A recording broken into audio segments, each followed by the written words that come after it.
ngeen jëf ci ñi nga xamante ne ñoom ñooy ànd ak ñun fukki at ak juróom-ñaar loolee sakkan na ñuy ànd bu rafet te am njëriñ auditeurs yi nga xamante ne ñoo ñuy déglu téléspectateurs yi ñuy seetaan ñi nga xamante ne ñooy internautes yi nga xamante ne lépp loo xamante ne ñu ngi koy def jëm ci site bi ak itam journal L'Observateur saa bu ñu xëyee yër ko ñoom ñooñu may doole ñu leen ni ñaanal ñun ñëpp nag nañu ànd ba ànd bi sax faw ndax saa suñu yeewoo rek gis leen suñu xel dal kon ñu ngi ñaan yàlla na ànd bi sax te gën a yàgg ba ci ay at ci kanam a kanam Aba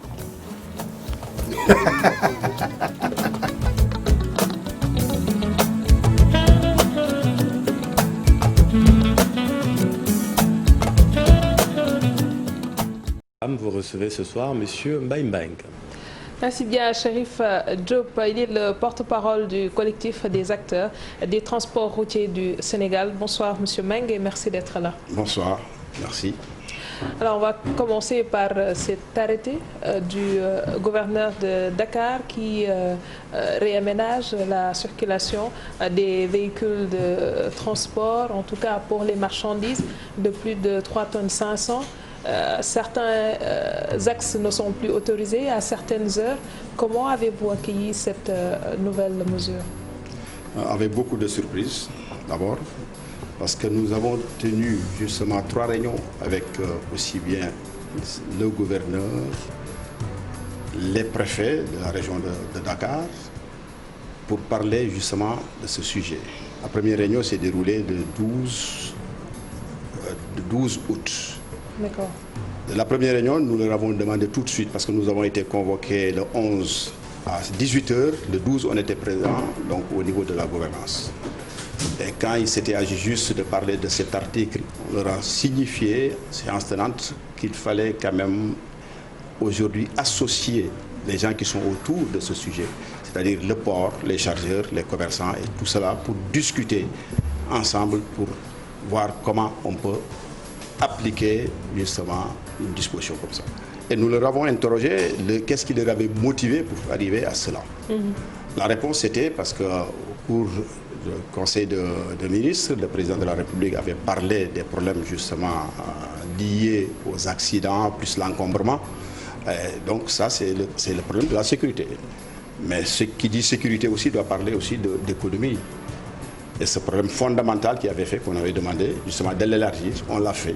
Le 14, ils ont convié les autres membres qui sont concernés et nous avons développé et trouvé ensemble, en tout cas, des dispositions à arrêter. Le 24, ils ont convié encore les premiers qui sont les gouverneurs autres et les nouveaux qui sont arrivés et ils devaient sortir un arrêté. C'est arrêté. On devait avoir au moins une réunion pour en parler. Et on a appris justement au niveau des médias que l'arrêté est sorti le 31 et ils ont commencé à l'appliquer. Est-ce que vous étiez dans une logique de pouvoir trouver un consensus? Peut-être que les discussions ont tiré en longueur et que le gouverneur était dans une posture d'appliquer une décision qu'il fallait prendre? Non, je dirais que nous avons tous les acteurs qui étaient concernés.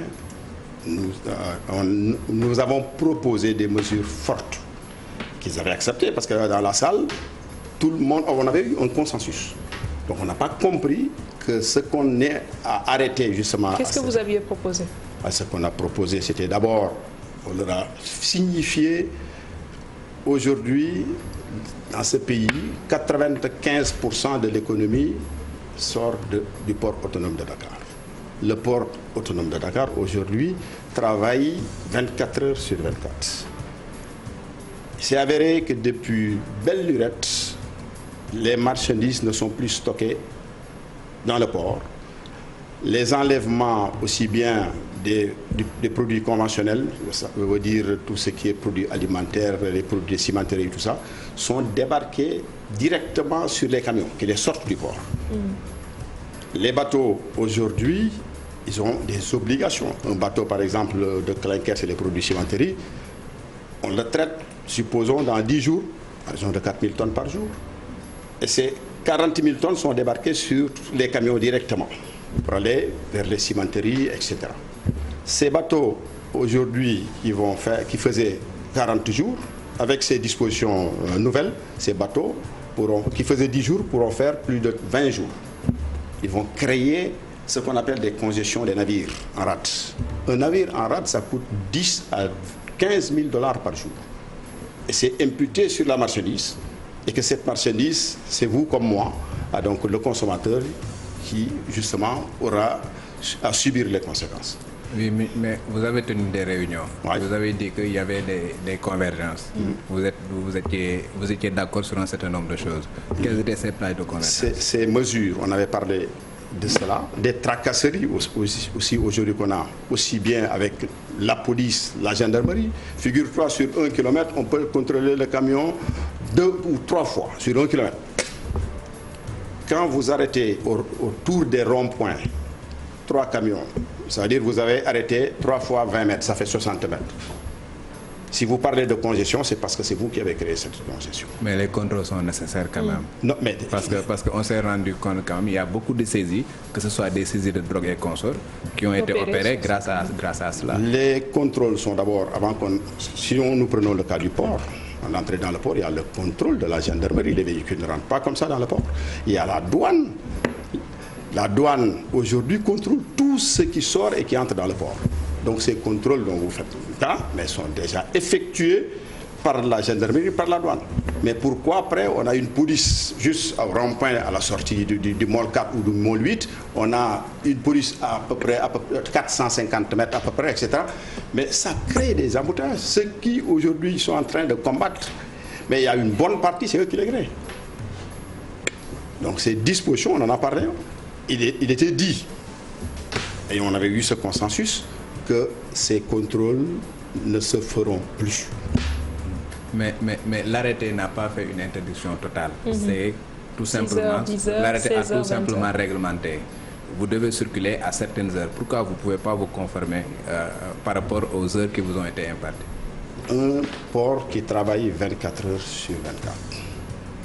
Les marchandises sortent 24 heures. Sur les 24 heures, les marchandises sortent. Comment vous voulez aujourd'hui qu'on ait, je donne juste l'exemple du parc conteneur, qu'on ait des conteneurs qui ont été chargés sur le châssis des camions la nuit, à 6 heures du matin, donc les camions ne sortent pas. Ça voudrait dire que le port est rempli, il n'y a pas d'espace, les navires ne peuvent pas débarquer. Il y a une congestion aussi bien de marchandises et de navires, en attendant après 10 heures pour que tout le monde sorte. Et il est dit que non seulement les camions ne doivent pas sortir, mais il est dit aussi que les camions ne doivent pas stationner. Tu ne sors pas, ou si tu sors, tu ne stationnes pas. Mais il y a un proverbe wolof qui dit tank bi doko talal doko lem. C'est exactement ce qu'il nous demande. Mais vous ne pouvez pas ne pas prendre en considération le fait que l'argument qui est avancé par le gouverneur de Dakar est un argument qui est vérifiable, qui est palpable. Quelque part, quand les gens sortent le matin, il y a un rush et il y a beaucoup d'embouteillages qui sont occasionnés par des gros porteurs. À côté, on a eu également des accidents qui ont été créés par des gros porteurs. Donc cela ne peut pas ne pas être pris en compte. Absolument. Mais nous avons souhaité aussi que le gouverneur prenne en compte ce qu'on s'est dit dans ces 3 réunions, ce qui n'a pas été le cas. Les propositions que nous avons eu à faire, justement pour accompagner le processus, ces propositions n'ont pas été prises en compte. Mais quelles sont les propositions concrètes que vous avez eu à donner au gouverneur? Et je vous ai donné tout de suite juste un exemple, en vous disant que l'économie de ce pays-là, 95% de l'économie de ce pays passe par le port, c'est 1800 camions par jour. Non, d'accord, ça c'est un fait, mais la proposition concrète? La proposition concrète, on leur a demandé déjà d'accepter les marchandises qui sont transportées par les camions qui sortent du port. 1. 2. Aujourd'hui, les contrôles répétés, d'arrêter ces contrôles répétés. Et s'il y a un contrôle, mais un contrôle, on ne devrait pas encore sur 1 kilomètre recontrôler 2 ou 3 fois ces mêmes camions. Et ça a été pris en compte. Mais quand on a vu l'arrêté comme vous, justement, ces dispositions... Est-ce que vous allez vous conformer à cette disposition? Nous avons prévu vendredi, on sera en assemblée générale vendredi, après-demain. Et ça, on va y convier le port, les chargeurs, la douane, pour ensuite échanger, discuter et prendre des dispositions qu'on va justement partager avec le gouverneur pour lui montrer que justement cet arrêté, c'est en somme appliqué comme il est, c'est un blocage. Et vous ne pensez pas qu'il était au courant de toutes ces observations que vous avez déjà eu à faire avant de prendre un tel arrêté? Mais il est parfaitement au courant parce que tout simplement, il y a eu après chaque réunion, il y a eu des rapports qui ont été servis. Oui. Et c'est sur ces rapports, c'était expliqué que voilà les propositions que les uns et les autres ont eu à faire. Le problème, c'est qu'ils n'ont pas tenu compte de ces propositions. Nous allons lui rappeler les propositions, nous allons lui montrer que ça va bloquer l'économie de ce pays. Maintenant, est-ce que vous n'essayez pas de tirer un peu la corde sensible en essayant de le prendre par les sentiments, peut-être parce que vous avez la possibilité de lui faire comprendre que peut-être dans le contexte on a besoin de rentrer d'argent et que quelque part s'il prend cette disposition, cela va impacter l'économie. Mais sachant tout cela, il a quand même pris cette mesure. Donc quelque part, vous pouvez vous priver de ces heures de circulation sans que cela n'impacte vraiment sur votre chiffre d'affaires. C'est nous-mêmes qui avons proposé justement cette tranche de 6h à 10h. On avait discuté entre 6h, 9h, 6h, 9h30, 6h, 10h. Ça, c'est pour permettre aux gens de pouvoir venir regagner leur bureau. C'est normal. Même nous, nos chauffeurs, mais nos chauffeurs viennent de la banlieue. 70% des chauffeurs de gros porteurs, là, ils habitent Rufisque, là-bas, ils n'habitent pas ici. Donc, s'ils ne viennent pas pour prendre leur camion, donc on ne bougera même pas.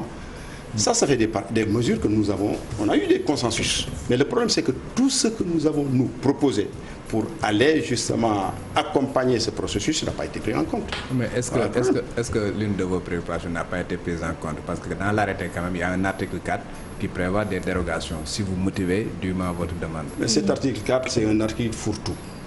Parce qu'aujourd'hui, la réflexion, c'était de savoir que des marchandises sortant du port ne devaient pas être concernées par cet arrêté.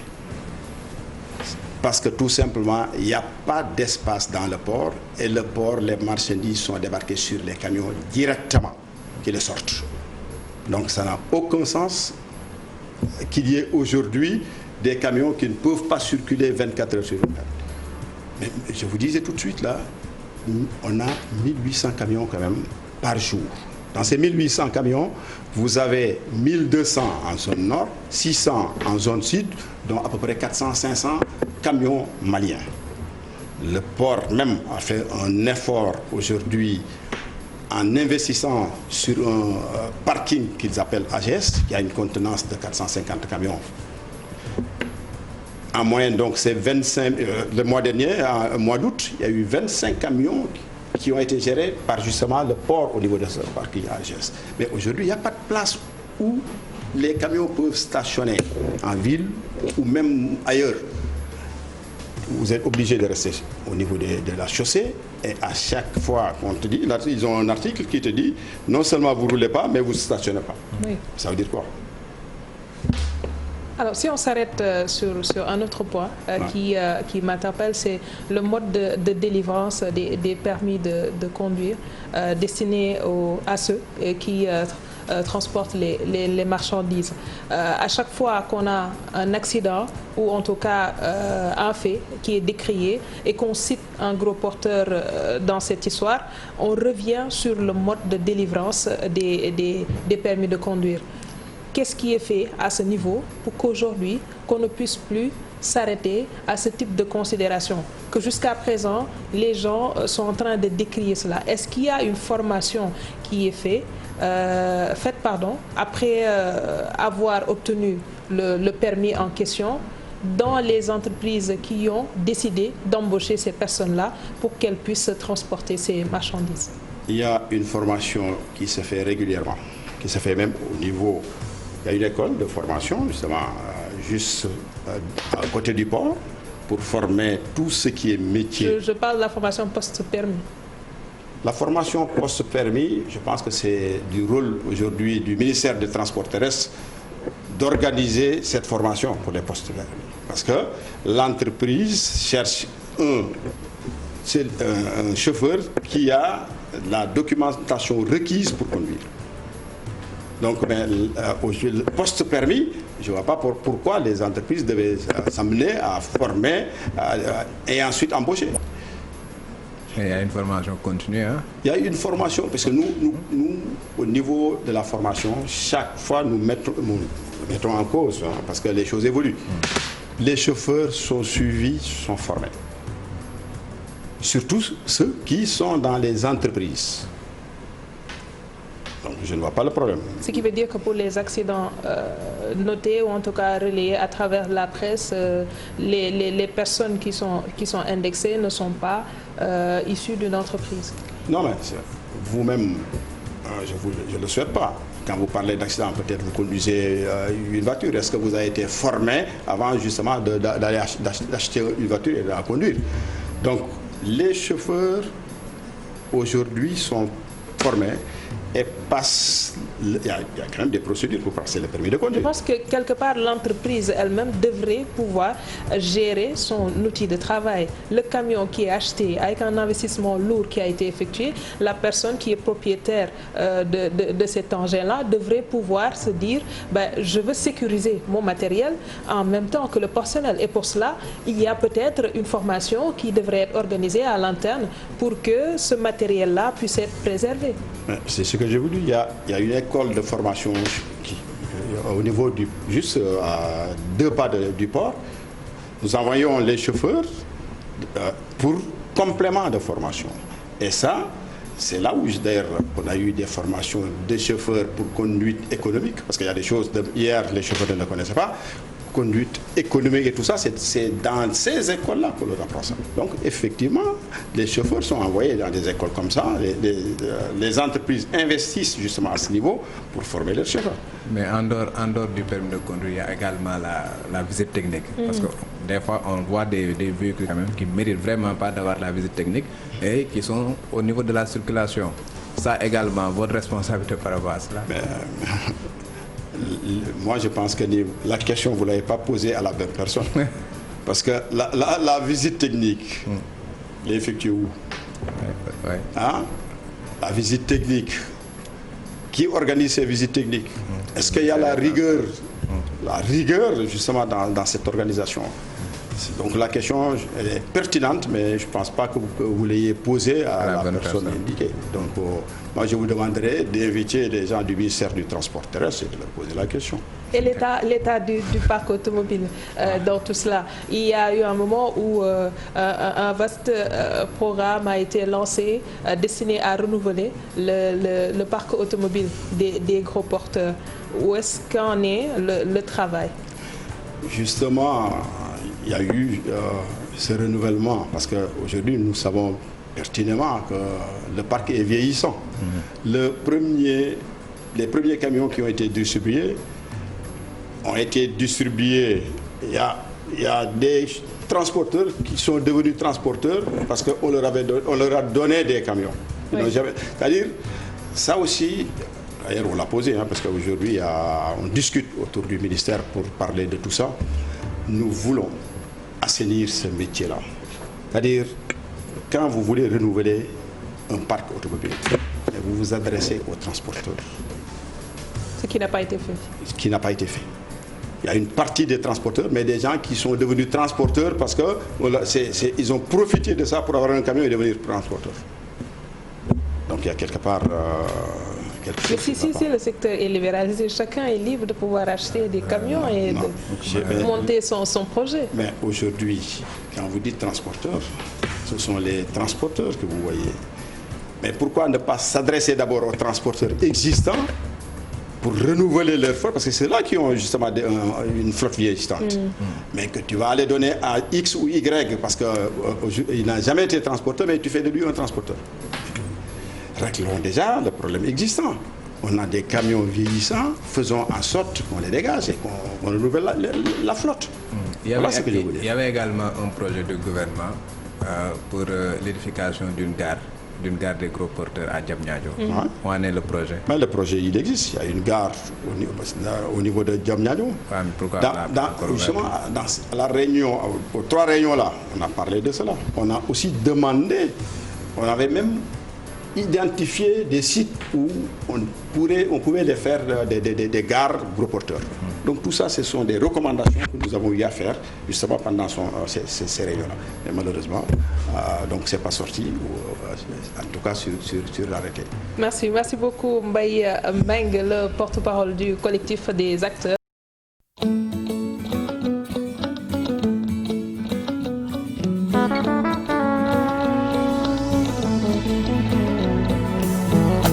asalaamaaleykum wa rahmatullahi wa barakaatu.